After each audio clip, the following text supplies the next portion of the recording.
আসসালামু আলাইকুম। ফারজানা কবির ফ্যামিলিতে আপনাদের স্বাগতম। আজ করছি বেগুন দিয়ে পাঙ্গাস মাছের মাথার ঘন্ট। 3.5 কেজি ওজনের একটা পাঙ্গাস মাছ এনেছে। মাথাটা বেশ বড়। মাথা কেটে টুকরো করে নিয়ে লবণ আর লেবুর রস দিয়ে মাখিয়ে রাখবো। মাঝারি সাইজের 3টা বেগুন আর একটা টমেটো কুচি করে কেটে নিব। বেগুন কুচি করে পানিতে কিছুক্ষণ ভিজিয়ে রাখবো, তারপরে ধুয়ে তুলে নিব। বেগুনের পানিটা দেখেছেন কিরকম কালো হয়ে গেছে। এখন মাছগুলো পানি দিয়ে ভালোভাবে এভাবে ধুয়ে নিব। চুলায় কড়াই গরম করে পেঁয়াজ ভেজে নিব, সাথে দিব লবণ। পেঁয়াজ কিছুক্ষণ ভেজে সামান্য পানি দিয়ে ধনিয়া গুঁড়া দিব, হলুদের গুঁড়া দিব, মরিচের গুঁড়া আর দিয়ে দিব জিরার গুঁড়া। তারপর কিছুক্ষণ নেড়ে দিব, আবার ঢাকনা দিয়ে ঢেকে দিব।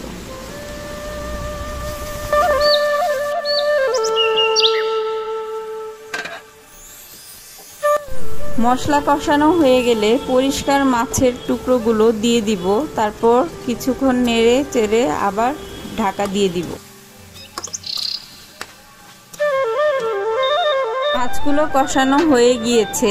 এখন আমি একটি বাটিতে তুলে রাখবো, একে একে তুলে রাখবো। পাঙ্গাস মাছ কিন্তু দেহের কোলেস্ট্রল কমাতে সাহায্য করে, গর্ভের শিশু বৃদ্ধিতেও সাহায্য করে আর হাড়ের শক্তি বাড়ায়। এখন আমি কষানোর মশলার মধ্যে টমেটো দিয়ে দিব। টমেটো কিছুক্ষণ হয়ে আসলে তারপরে আবার দিয়ে দিব। বেগুনগুলো মশলার সাথে মিশিয়ে ঢাকনা দিয়ে দিব, যাতে বেগুনের থেকে সবজির যে পানিটা সেটা বের হয়ে আসে, তাতে তরকারির টেস্ট অনেকটা বৃদ্ধি পায়। দিব বেগুন, দেখুন কতটা পানি বের হয়ে এসেছে। তারপরও আমি কিছুটা পানি দিয়ে দিব ঝোলের জন্য। এখন দিয়ে দিব ফালি করে কাঁচামরিচ। পাঙ্গাস মাছের মাথাকে কিভাবে রান্না করেন আমাকে কমেন্ট করে জানাতে পারেন। আমি এইভাবে রান্না করি, কারণ আমার কাছে মনে হয় তেলওয়ালা মাছের মাথা একটু সবজি দিয়ে রান্না করলে তেল তেল ভাবটা অনেকটা কম লাগে।